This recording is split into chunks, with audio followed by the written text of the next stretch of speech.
Okay, so Lilya, thank you so much for being on the podcast. I really appreciate it. Um, I know that it's not been a very long time since we know each other and are communicating with each other, but for you to open your home, call me on the podcast, and discuss a topic that's rather difficult to discuss, I appreciate that a lot. I have some questions written that I would take to as we progress in the podcast. Um, but also what I want to share to the audience, the topics that I picked today are really important to me. Also they are socially very pressing topics. So whatever me and Lilya discussed today on it is rather I feel our opinions about it, not putting definitions out there. And my idea was more to educate people through the podcast rather than again give decisions. So as we progress, she'll just throw light on some questions. I may ask some questions again, and it'll just be a discussion, is what I'm saying. Cool. Okay. So to begin with, let's just talk about the buzzword, and I think you will be someone in a great position as the industry that you work in. We'll start with an introduction for sure. But we can skip the intro. Buzzword, no, it's important for people to know who you are, because then they understand the context of where you come from, and also be helpful post the podcast. So just start with maybe a 5-6 line introduction as to what you are, where you've come from, what you do right now. Try to break it down in a couple of lines. Okay, I think the first thing I would say is I'm a human being on a human experience, and through that journey I also accompany other human beings on their journey. So whatever they may be going through in their life, I'm there as their cheerleader, but also a support system. So I do a lot of work with people one-on-one. And right now a lot of work around grief, around depression, anxiety, and a bunch of other things. Okay. And you mentioned something what I've read, I think on your Instagram, is 20 plus modalities. So to name a few, can you tell people what they are? Yeah, so I do parts work, so it's a form of psychotherapy. I'm trained in different energy, healing. I do body work as well. I'm trained in coaching. So see, the thing is, I think we're a very knowledge-based society. And a lot of it I have acquired throughout the years, throughout the last 20 years of experimenting on this journey. I've done a lot of different, from coaching to bodywork, to energy, yoga, X, Y, Z. But I think what has been the most helpful for me is wisdom, which is actually what you get through your own experience. I think that's where we connect most as humans, when we are coming from a space of wisdom rather than knowledge. Because I think something I'm noticing is that actually nobody knows anything, and all of the knowledge that's out there, it's not innovative. It's been there and it's just recycled and recycled and recycled. So I feel wisdom is much more exciting in that way, because it's coming through a specific person and through their specific lived experience. Okay, lovely. I think there's no better way to put it. Did I answer? Yeah, pretty much. I think we'll get through it as we progress. So the buzzword out there that I get to see every day, toxic masculinity. If I had to put that out there, what is your opinion about the term? I feel that labeling anything, especially negatively, doesn't serve any purpose. I think as soon as we label something, specifically people, it closes the conversation on what is actually the cause, what is actually the reason for this toxicity, and so I don't like buzzwords. Anything buzz, I'm not interested in at all. I find it it's a real collective challenge right now, because we love this stuff in this generation for some reason, but I find it really demeaning, and it's not helpful to dialogue and understanding each other better, which is what I'm interested in. Yeah, so the reason why I ask this question so much is because the content that I'm thrown out to when especially I move towards personal and self-development, it always somehow ends up towards the toxic masculinity side of it. And I was seeing a video a couple of days before where someone said that if they don't call you you're not toxically masculine, you might not be masculine. And I found that so triggering in a way, because I know the inner work I've put in myself to even come to this position. So it was kind of bad. Also, there's this other podcast by this guy called Chris Williamson, where he was talking to a therapist in the States, and he said that therapists today are not equipped to help like men with their depression for some reason. Like that was the statement if I had to put it across. And he said that like men, when they like go to therapy, they're driven by like solution oriented always, and not exactly like, okay, like the questions that a therapist would ask. So like, what's your opinion on that? So I will share perspective because I don't have opinions. I only Yeah, have perspectives, okay? I think my perspective on that from the work that I do with men one-on-one is that a lot of men are struggling and suffering, and they don't have spaces where they can address what's going on with them. And yes, there is a tendency to want solutions. Yeah. But I'm also seeing men who are interested in understanding the causes of their symptoms, the causes of their challenges, of the, you know, their struggles, their depression, their anxiety, all of those things. So I think, it depends who you're listening to and who you're getting your information from, because there's everything in the world, right? But I think we live in an age where, you know, there's so much negative information, and that's coding a lot of the conversation. And actually there is no more conversation because everyone's just polarized on their opinions, and nobody's willing to listen to anybody. So I would say that men, at least the men that I work with, they're open to that journey, and in fact they're seeking it, they're wanting it, they're really, like, they've come to a point where they're just fed up. And they want someone to support them and help them on that journey. Was it always like that? Like the first day that they came in as your clients, were they open to it, or it was like a process that you took them through? It depends. Some of them, from the get-go, because not everyone is at the same space level, in their journey. Yeah. And some of them, they come for something specific, but when we address that specific thing, we realize there are other things. And they have shown willingness to go into those other spaces to actually address what is the actual problem, not just the symptom. Because depression is a symptom. Well, what's the actual cause? Why is that depression there? And oftentimes what I've seen in men, and actually over the board, but specifically in men, is that men are living lives that are not true to themselves. They're living lives with a lot of expectation and a certain way that they need to be. And a lot of men, especially in India, are stuck in those roles. There's a lot of pressure on men in Indian society to perform, to take care of the family, to take care of their wife, to, you know, to just be that provider. And I think a lot of men feel stressed. A question that is going to come later, but now that you've brought it up, I want to ask you right now. So there's this thing that, you know, I have a couple of people who I follow, and he said that, okay, like I work so hard, like I want a lady to come into my life, like who will really take care of my home and my kids, right? That's what he wants in a way. And who is this he? Sorry, just randomly this person that I see videos of. Okay. Not very well known, I would say, just someone on social media. And then I was just putting like his journey, like he's a man who's worked really hard from the age of 17, single mother, from a Russian background. Okay, now some people would know what I'm talking about, but anyways, abusive father, and he's been through this journey where he's moved and he's grown, and now today like a multi-millionaire. And he said like, that's what I want, because I've seen my mother, how she's taken care of us, and running a home is not an easy job, which they do like superbly well. So it's like a full-time job if you ask me, and I see that myself. And like when a woman has to say that, like I want to go out and provide, like there's a lot of differentiation in what I'm saying. Like a guy, if he had to say that, he would get cancelled, but like a modern day woman who wants to go out and work, it's like, okay. So I'm trying to figure out like the psyche there. Like, why do you think a guy today who very openly says, I want my woman to stay at home and work or take care of the kids, it's cancelled? Ooh, it's a tricky one. I think because we have a lot of challenges. We have a lot of challenges as a collective.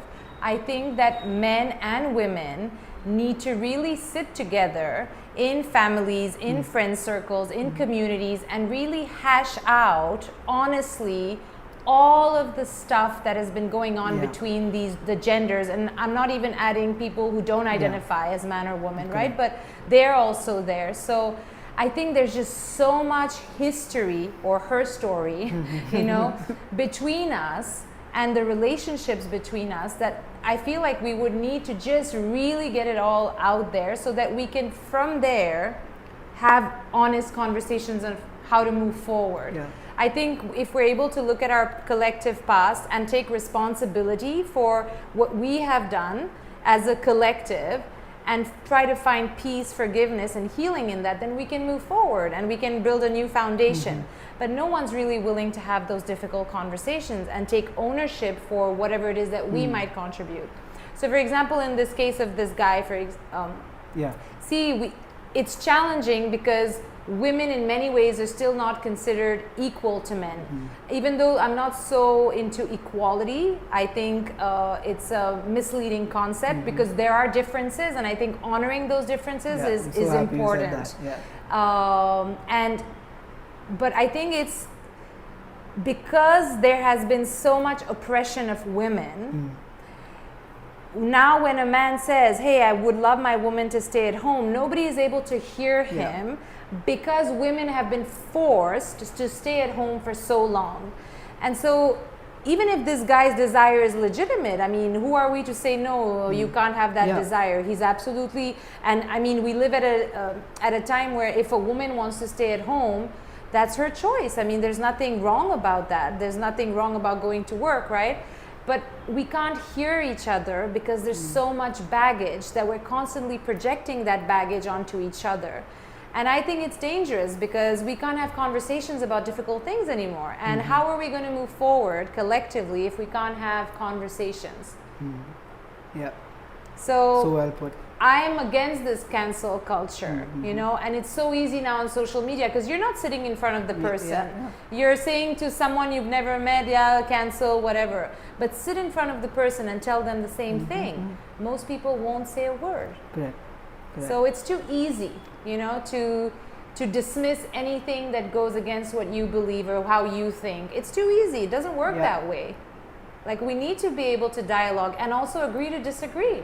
I can't say that my truth is the truth and you all have to live according to what I think is the truth. I mean, who says, who knows, right? So I feel for this guy, you know, I mean, if that's his desire and he can't really be open about it because we live in a world that's not accepting of differences, where we all have so much baggage and unhealed trauma and stories and all of that, that we can't just be with each other. It's tough. I mean, I wouldn't be the right fit for him. I'm just saying. So I'm not a candidate because I mean, I love to take care of my own home, but for example, I'm not that kind of woman. I think I wouldn't appreciate to be at home and stay at home and take care of the home. Okay. It's not fulfilling for me. Yeah, I think he says it more from like the perspective of like he respects it as a person who needs to do it. Everyone doesn't have that ability, right? Even to manage a house, run the house, whatever. So it's difficult. And I think the notion of respect you just mentioned is really important because I see a lot of men who don't respect the women in their lives who are actually taking care of the home. And they don't understand actually all the things that go into it. And I notice that it's also a challenge in marriages, right? That the woman doesn't feel considered, respected, appreciated because, you know, the man goes to work. So obviously whatever he's doing is more important because it's linked to money. And whatever she's doing is like, she's just taking care of the home. So I think if men could also find more respect for the women who do stay at home and really honor what it means to create a home and take care of a home, it would be better. For everybody, because then the person you're with is happier, feels more respected. Unfortunately, I think like we just don't get to see that much the way we've been brought up. I have a very different upbringing, and therefore today I can even like open conversation about this topic, but a lot of people can't, unfortunately. But that's where we're heading. So okay. Hopefully that's where we're heading. I love your enthusiasm. I'm with you. Let's head somewhere positive. So the next question I have is about men and their emotions. So in society, we've again been brought up in a way that men are solid, tough, you don't cry, and those stereotypes. But what I've realized, and I say this from personal experience, is that I feel you're asked to like be vulnerable and be open in a relationship and share things that are really like at the core of your heart. But necessarily, like when you do, like the opposite gender might not be ready to accept it. or they've always seen you in the other light, so this time it's very different for them to handle. So what do you think about like that, like the whole scenario of being able to manage men and their emotions, because I think they've just been made to be silent over the years, and today, like, when suddenly a guy opens up and is crying and throwing pillows around and breaking stuff, want to throw something? Don't break anything. It's difficult for girls to manage. I feel that way. Like, what's your perspective on that? I mean, you're a guy, so if you feel that it is Yeah. a reality, that means it's there, right? Obviously, I'm not sharing from the perspective of a man, because I'm not in this life. Do you cry? Yeah, quite a bit. Do you cry with? I was crying today. You were crying today? Yeah. Do you want to share? No. Okay. It's a little more personal for like, I think, first time setting, but yeah. Okay, cool. Well, if you ever want to share, please. Thank you. I'm curious, do you cry with your male friends? Like, would you guys, if you have a problem and you'd be, hanging out, and would you cry? Would they know what to do? So something beautiful happened this time, and that's because I'm getting to know myself better. Like, I think like in the last year, I'm really like introspecting and doing some deep work on who I am, and that's why the side is coming out. I would like, maybe a year before, I was like, you wouldn't like see anything on my face.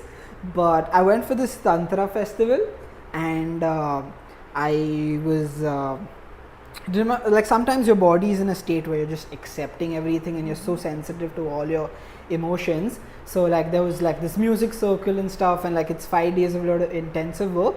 So like, I felt like that open energy from everyone, whether it was guys or girls, right? And there were like so many situations like where I just broke down thinking about different aspects of my life, like with guys also.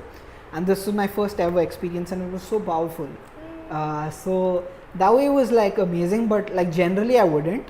Right now I think it's mostly like in front of my family or like my partner. But I'm also like very happy that I have that privilege that a lot of other guys don't. Like, I can do that today, like, without wondering like what my partner thinks, So that's also something that everyone doesn't have. So yeah. Can you remind me the question? Because now I was so into your answer that I totally forgot the question. It's about men just showing their emotions and like the opposite gender being able to accept it. So, I think I think ultimately all of us, men, women, everyone in between and everyone outside of that binary, I think we're all suffering from the same thing, which is the patriarchy.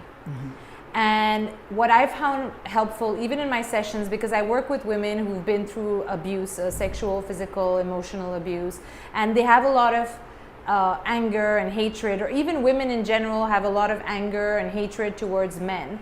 And what I found really helpful is understanding that actually this anger and hatred is not towards men, it's towards the patriarchy.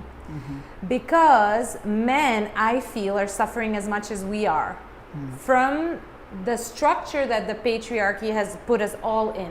Because you guys have to live according to very rigid rules and regulations of what it means to be a man. And if you're not in that, you're not a man, right? And we have to live in these regulations of this is what it's to be a woman, right? And if you're not, then you're not really a woman. You're too masculine, you're too bossy, you're too whatever. So all of us are suffering from this common thing, which is the patriarchy. And I feel like if we spend more time focusing there rather than, it's like, when we're fighting each other, instead of looking at, okay, where's the source of the problem, right? Like people fighting each other instead of saying, wait, maybe the government is the problem, right? So for me, it's the same thing. Patriarchy is the challenge. Men and women are struggling from it. Now, if you look at relationships, I think on a one-to-one basis, a lot of men are struggling to even emote. A lot of them are even struggling to understand what is going on inside of them. Some have cried the last time in childhood. Now, it's also important to understand that women, depending on what generation, are not used to seeing men emote. And they have also been fed the patriarchy. So now it's internalized. And now we have this internalized patriarchy where a man is this way as per the structure, right? And we need to be this way, which is why we're suffering, because we're comparing ourselves to this image of perfection. And we're suffering in our relationships also because we're seeing men as just this one thing. So it's difficult to be welcoming and accepting of something that you don't know, that you haven't seen modeled, that you haven't experienced. all of us come from families mostly where we've never seen men emote or even men around or present or even taking care of the house or taking care of kids. Yeah. In India, even more so. So it's really difficult to expect a woman who's grown up in that environment, who's never had a model of what it is to, you know, see a man emote, to now know what to do with the guy's emotions, right? Even though that's what we may want, we may not have the skill or capacity to deal with it. I, for example, have grown up with an overly emotional father and an unemotional mother. So I come from the different dynamic. You know, my dad always crying, always super emotional, always hugging, and you know, I love you. And my mom opposite, never seen her cry. I love yous are very rare.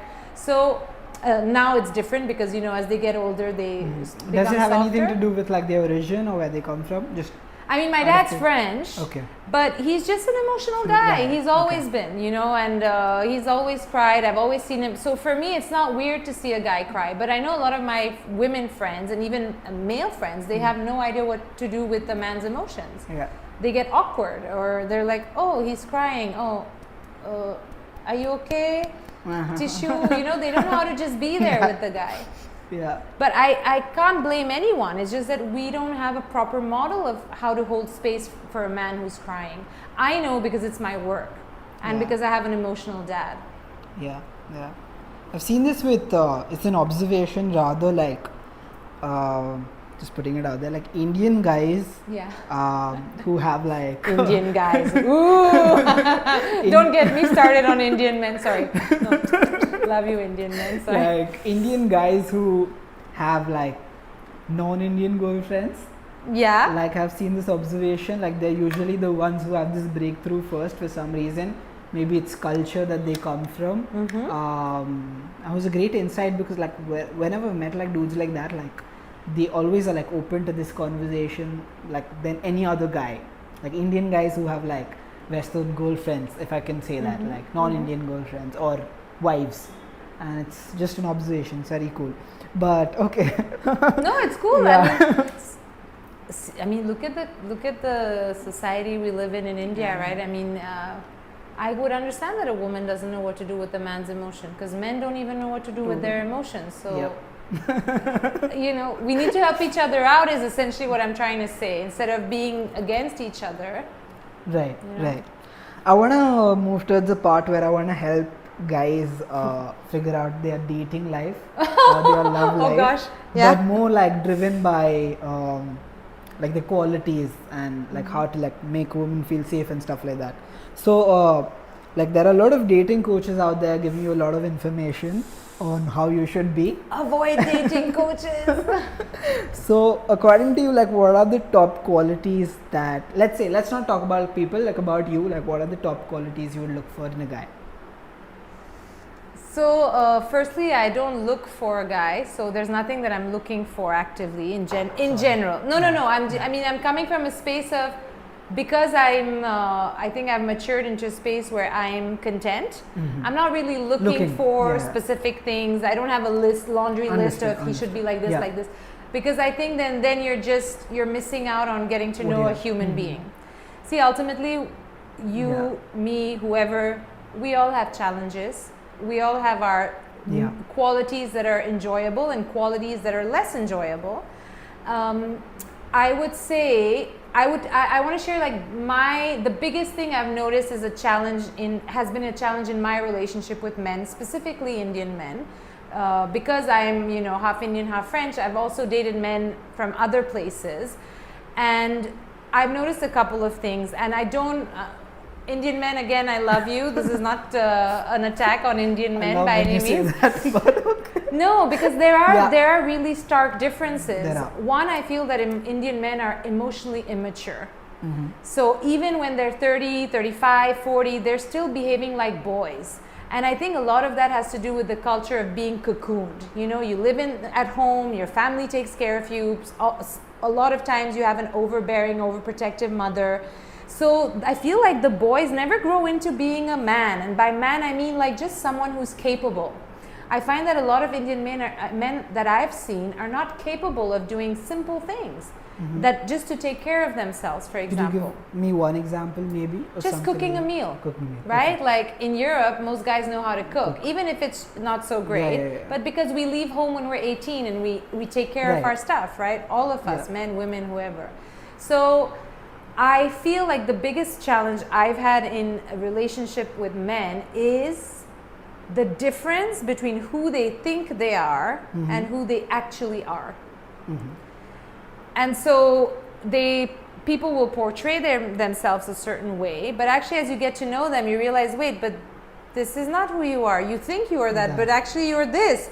And then they don't like it because they have to confront who they truly are. So that I feel, if people could get to know themselves better and had more self-awareness, it would help in relationship. Okay. In any relationship, to understand yourself, to know yourself, to be curious about yourself, to understand like what are the things that trigger me, what is my trauma, what am I projecting, what am I taking personal. I think if men could do their work, like really go on this self-discovery journey, like all our relationships would be so much healthier. So your question was about what qualities, right? Yeah, like let's not say look for, but like what would be attractive to you, like in a guy? Self-awareness. Like I think a man with self-awareness is super attractive to me. I think it's essential and important today for everyone to do their work so that we can all heal individually and then have healthier, healed relationships. Because in relationships we're 2 or 3, or depending if you're polyamorous or whatever. So self-awareness.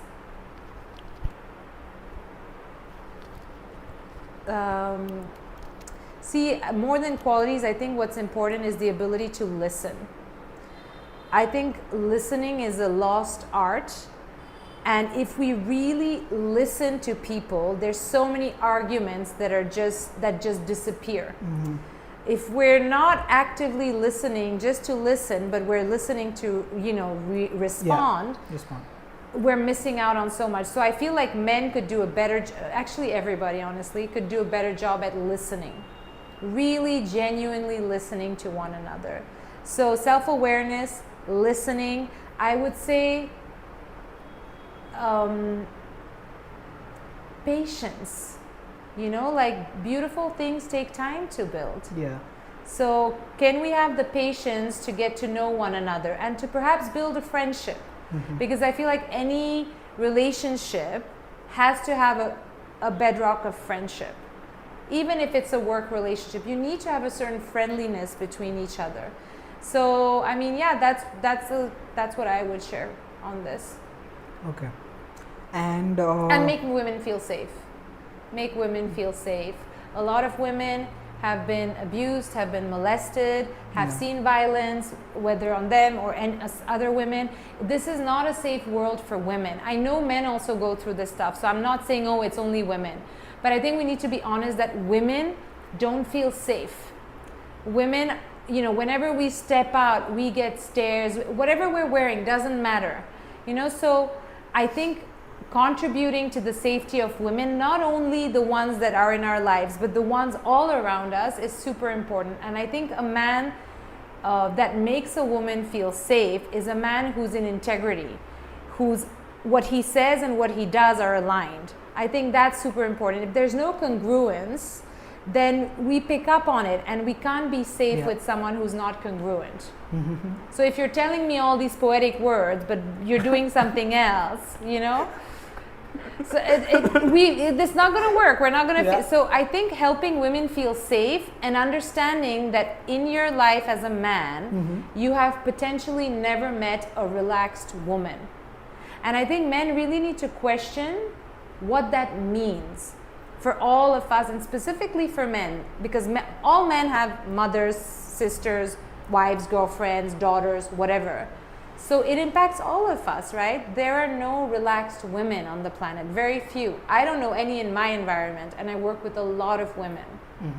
So what is the responsibility of man in that? And how can men take the responsibility to help women feel safe and relaxed, because then everyone has better relationships? No, and and I better can also sex. say this. I think that's, yeah. And going to that point, actually, something that I realized myself is when I intently work towards like making my woman feel safer, like in environments, mentally, physically, in any way, that's truly when she can be herself. Like in every situation, when I've put more intention into like when she does this, is she feeling safe? When she's doing that, is she feeling safe? And when I question myself about that, automatically there's a sense of like innate protectiveness come aggression to a level where I'm like okay, like to the opposite dude, like this is the point where you don't want to mess, because I can literally see it like on her face that she's feeling unsafe. And like if you're more like if your intentions are set, like that's just advice to people listening, like if you're around her and you observe better and you're just like look at that very carefully, like the answers are lying in front of you. So that's just like a Ooh, I just thought of Yeah. one thing. Yeah. Curiosity. okay. I think curiosity is super important in any relationship, and definitely a quality that I would look for. Is the person curious about me, and am I curious about them? Because if you have curiosity, you can overcome anything. Like if someone is reacting a certain way, can you be curious about their reaction instead of reacting to the Yeah. reaction? Yeah. You know, so yeah, I think curiosity is also something Yeah. beautiful. Also, I think it brings like a sense of like mystery to it, and you're always thinking like, what more does my partner have? Like they haven't shown. Like even that's fun to like see. But anyways, that was a great answer. What role do you think like status has to play in all of this? Like we have this thing of alpha men, like a guy who like heads the tribe, and the dude out there who's very good in his business, has the best body and drives the best car, usually like is held high status according to society norms that we see today. What's your perspective on that? I think people who are still interested in that are people who are stuck in conditioning. That's all I would Yeah. really say. Like I think when you move beyond the conditioning, and what I mean by conditioning for those who may not know is, you know, when we grow up as children, we are basically absorbing everything around us for the first 7 years of our lives, and we become programmed in a certain way. So if people told us this is what's right, this is what's wrong, if all of the stuff that we were told, we kind of integrate, and that becomes our conditioning. That becomes the lens through which we see the world. Yeah. And it's not the truth, it's a lens. And it's a lens coated with the ideas, thoughts, beliefs, traumas, etc. of, you know, previous generations of people who have conditioned us. So I feel that anyone who still believes in all of this stuff is just conditioned. That's it. Once you move beyond conditioning, you realize none of this stuff is important. What's really important? Love, care, mutual respect, you know, like communication, vulnerability, acceptance, freedom, joy. These are all things to just keep us in that hamster wheel and that rat race. And ultimately, what do you really need in life? Food, shelter, love, you know. I mean, and if you look at all the studies, actually what's going to give you the most health benefits is having an awesome community. You know, so is it important to have this status thing? I mean, I don't believe in any of that stuff, and I haven't for a long time now. So What kind of, like, if I may ask you, I don't know if this is personal, but what kind of work have you done or gone through to be this way today? Like, if I have to ask you that, because to be what, sorry? like in the way and your opinion, like your perspective about this, as you Yeah. just answered, like to not have the status thing in your head, like what work have you like done on yourself to be able to have this opinion? I would be easier to answer what work I haven't done, right? Because I've been doing this work on Okay. myself for 20 years, Okay. 20 plus years, and ongoing every day. I do work on myself. It's a commitment to myself. See, even though I'm saying this to you, I know that I still have conditioning in me, right? I'm aware enough to know that I'm still conditioned in many ways. And even, for example, my notion of my own success, I'm seeing it through my conditioning. And for the longest time, I was struggling because I thought I had to reach here and I had to have this much amount of money in my bank account because otherwise I'm not successful. You know, and I kept comparing myself to that idea of success that had just been implanted in my brain when I couldn't think for myself. And so even with awareness, even when you're working to be free of your conditioning, it's still inside of you because you're conditioned at such a young age that it's difficult to know what is me, what is my conditioning. So even if I'm telling you this, and I genuinely believe that status is really not important, what's more important is how do you treat people? How do you show up for your family? How do you show up for your community? You know, do you choose to do the hard thing? Do you choose to help the person in need? So those are things that are more important for me. I have done extensive work on myself for the last 20 years. I think I've tried every modality under the sun, and if I haven't tried it, it's because it doesn't exist yet. So I have done really deep, intense personal work for 20 plus years, and still in some places my conditioning is there. But I am aware of it, and so I try not to make decisions from that space. And I try to create more and more space where I'm free of that conditioning so that I can behave in a way that is true to me and not true to what someone told me I should want or need or what I should be, which is essentially conditioning. Okay. Did I answer your question? You have. Okay. Just a follow-up question, because I'm coming from a different side of it. Like the people I encounter on a day-to-day basis have a very different mindset. So I'm trying to figure like what work that guy needs to do now to come in this position, because I've had a lot of experiences in my life where I was like, fuck money, like fuck everything, like this is what I want to commit my entire life to. Like some really powerful experiences. I was like, I just want to be in this situation my entire life. What I'm trying to say is, like when I ask status, is like, okay, let's say there's a guy, an average Indian guy who's like working really hard to get all of these things for himself, like a good life and stuff like that, and he is maybe surrounded by women who want that status in him, like they would only kind of accept him if he has all of that. So then are we saying that, okay, like the women who want that are not right, or are we saying that maybe he should like look somewhere else, or they should look somewhere else, is what I'm trying to figure. It's kind of complicated, but see, I don't think there's any such thing as right or wrong. These are all concepts, right? I mean, ultimately is this what you want or not? I think it's as simple as that. But how do you know if it's what you want or not if you don't know yourself? So for me, it always starts with getting to know yourself, self-discovery. Wait, I was pursuing this thing because I thought that was what I wanted, but actually my father wanted that for me and I hate it. I don't like this job. I don't care. I would prefer being a diving instructor. Okay, do you want to go do that instead? Right? So for me, it all starts with curiosity of self. Do you want to discover who you are? And you may never be able to exactly know who you are because we're always changing, right? And the idea is not to come to this fixed image. But are you curious to get a better understanding of yourself? And through that, make decisions that are in alignment. And I would say, like, why would you want to be with someone who wants to be with you for something else than who you are? That's kind of sad if we think about it, right? Like, so this person, see, unless you are both okay with it. If everyone's okay with, hey, you know what, we just want to be together because you have money and you can take care of the home, as long as things are honest, everyone knows what they're getting into, I have no problem with anything. Like, everything is fine, but it should work for whoever is in that equation. I don't have any judgments on that, right? Who am I to judge that? If that's what works for you, that's what works for you. But is it what works for you? So I would always say the first step is curiosity and wanting to discover yourself. And generally your life will start nudging you. But if you don't pay attention, you may miss it. You might have sickness or some sort of illness show up. You might get into depression, which is a great signal from your body to say, wake the fuck up. This is not the life you want to live. You might have symptoms of anxiety. You might have the same patterns repeating in your relationships. So all of these are signs to say, hey, there's something for you to look at here. I would say, honestly, the first easiest step, the least overwhelming step, is to reach out to a therapist or a coach.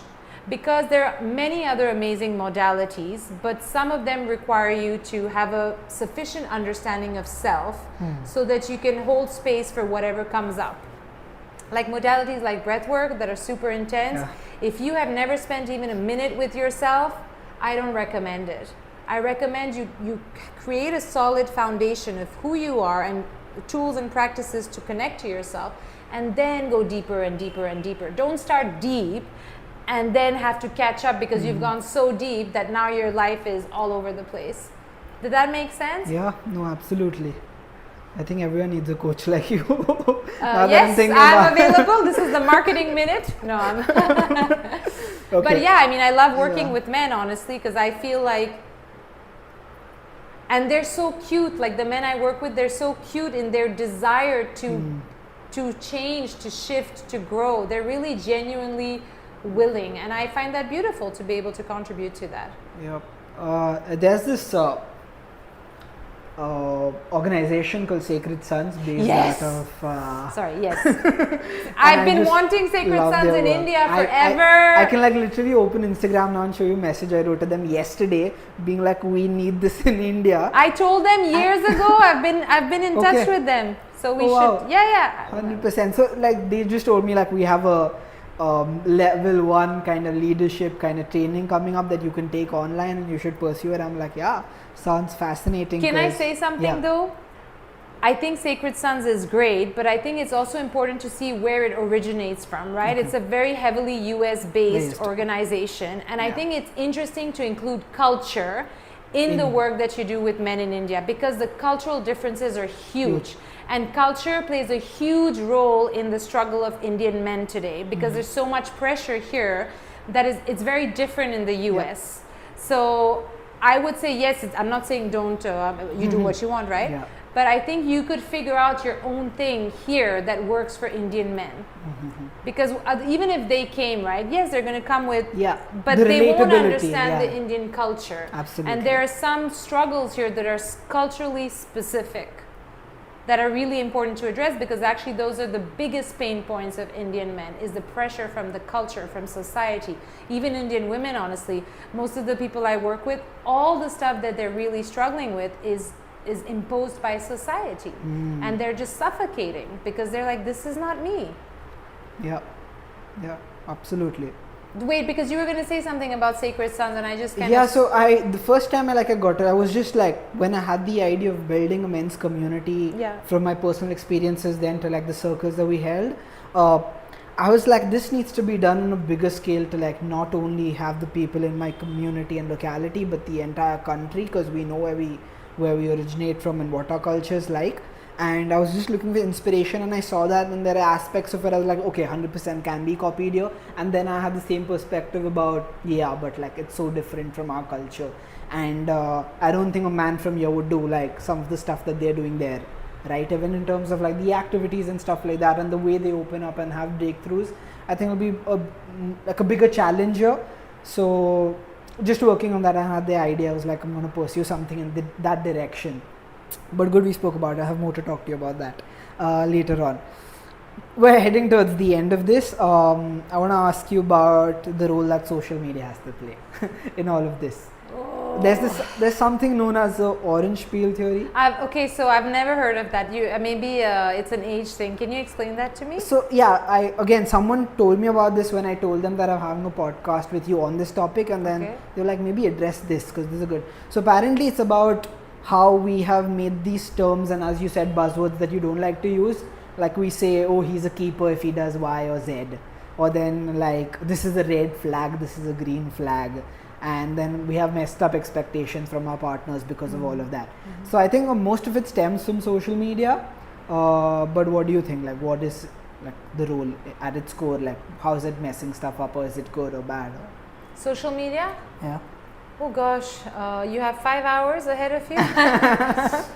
See, I have a love-hate relationship with social media. I struggle for a really long time to just engage with the platform, and Instagram is the only platform I engage with. I cannot get myself to go anywhere else. It's just too much.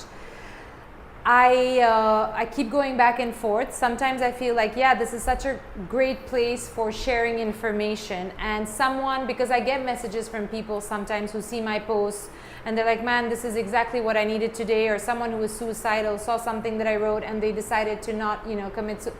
So I don't think social media is the problem. I think we are the problem. And social media is just showing us we are the problem. And so if we are the problem, we are also the solution. Correct. Right? Because for every problem, there's a solution. So I don't think social media, I think it's too easy to say, oh, social media is the problem. We are the problem, because who is using social media? Okay, bots now mostly, but we are using it. We are engaging with the platform. We are not showing up on that platform authentically. We are getting validation from that platform. We are engaging in narcissistic tendency behaviors. Yeah. So it's still us. There's no blame to put on social media. Like, if I tomorrow want to delete Instagram, I'm free to do it. Yes, maybe I won't get work, maybe I'll miss out on a post, whatever, but I can still choose. I think sometimes we forget that we have choice, and we forget also to be a bit rebellious and to create our own systems that work for us, you know? I think we've become a bit sheepish in our way of thinking, and we keep following. I mean, the whole follower culture just tells you, like, what are you following? Nobody knows what the fuck they're doing, right? So I feel that if we could use social media as a giant mirror, it would point us exactly to the places in us that need work, and deep work.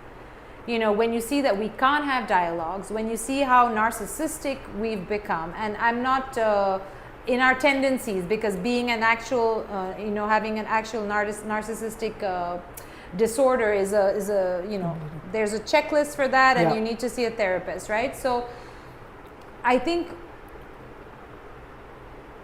it's always how we use things. And one of the things that I've noticed is that, yes, there's technology, but if there's no consciousness, then technology is destructive, and it's distracting, and it's killing creativity. But if you have technology and you have consciousness, then you can use technology to grow and to evolve and to learn. But I feel like because consciousness is so low, because most people are asleep, technology is not being used for what it could be used, because there's not that consciousness to back it. So for me, it's always the same thing. It comes back to personal responsibility. Can we take 100% responsibility for our life and for the reality that we're co-creating? Because the world we live in, we are creating it. And if we can all individually start showing up, then we can create a different world for men, for women, for all of us. I wanted to share with you this one thing that my friends know, because I have this image, okay, of, if you think about it, literally every person who's alive right now, every person was once in a woman's body. There's no one on this planet out of we're 7 billion now? Yeah. That means 7 billion humans have come out of a woman's body. Now, if you think about that, and if you just think for a second, wait, what does that mean? Like, how are we treating women? Because women are humanity's first home. That's where you're residing for the first 9 months of your life. That's where you're actually taking shape. All of the stuff that's going on inside of the mother is informing who you're going to become. You're getting all this information transmitted to you.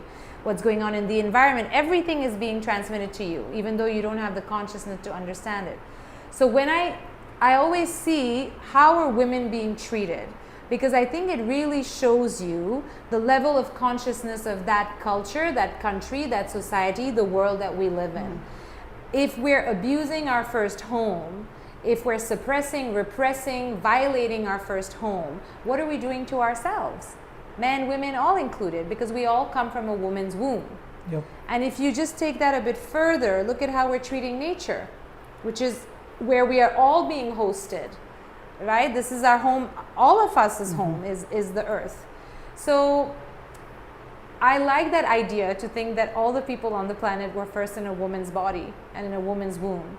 And I think it's very telling how women are treated as to the quality of humanity, basically, and of our consciousness.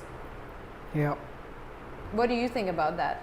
You're No, like, it's a okay, great theory. let's end. I'm done.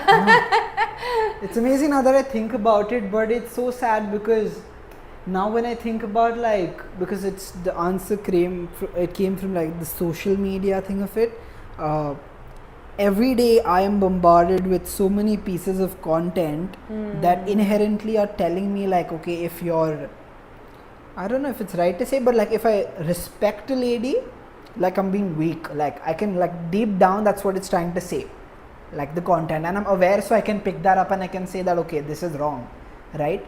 And that's being bombarded by, like, there's so many men on a day-to-day basis, so imagine the impact it has. You know what I'm saying? Really? So that that's kind triggering. of content is out there? Yeah, there is so much content out there. Like, if you're someone who just maybe once in a while might have just seen a piece of it, and then the algorithm throws 10x of that to you every day, you're being fed with that rubbish, and only people who've worked on themselves are aware of what's coming to them, right? It's very triggering. And then when I think about it, like, how do I make this change? That's a daily struggle, you know, like, oh god, like, this is being fed to me, and then this dude who did this went and made it big in life, so, like, do I have to follow that path, or what's the other path to go to? Is that right? Is this right? You know? And I'm still aware, like, what I'm trying to say, imagine like 14-15-year-old kids seeing it, and they being like fed with that stuff, and it's like, I don't know where the world is going to head if we continue going that way. And it again goes back to me having this innate motivation to, like, build something where we can really live together, like, you know, and have peace around us and happiness, because it's like very sad what's happening. So I just want to say one thing to that, yeah. that respecting women, respecting any human is extremely important. There's no such world where respecting women is means you're not a man. And as a woman, Correct. I can tell you that if you respect a woman, you are doing a great service to your fellow men and to your fellow women. There's another thing that I just want to end with, which I think is, we need to make peace with each other. I think we need to take responsibility as a collective, not expect leaders to do the stuff, but for us to take responsibility and say, you know what, we're fed up with this stuff. Let us make peace so that we are less easily manipulated, so that we are, less distracted and all of those things. So I would love men and women to make peace. I would like for us to be able to have conversations that are difficult so that we can take ownership and accountability and we can move on together as a collective. Because I feel that we could really have different connections and relationships. It's not that far away. I feel like the key to that is really elevating one's consciousness and getting to know oneself. Yeah. Yeah, no, 100%. That was about it, I think. Wow. Thank you so much once again for doing this, and I think it's brought a lot of light to a lot of pressing topics, as I said earlier. A lot of the things again are just perspectives that Lilya and I have. But at the end of the day, you have to work on yourself and be aware of who you are. And that's attractive according to her. So self-awareness is key. Any call to actions, like you want to invite people to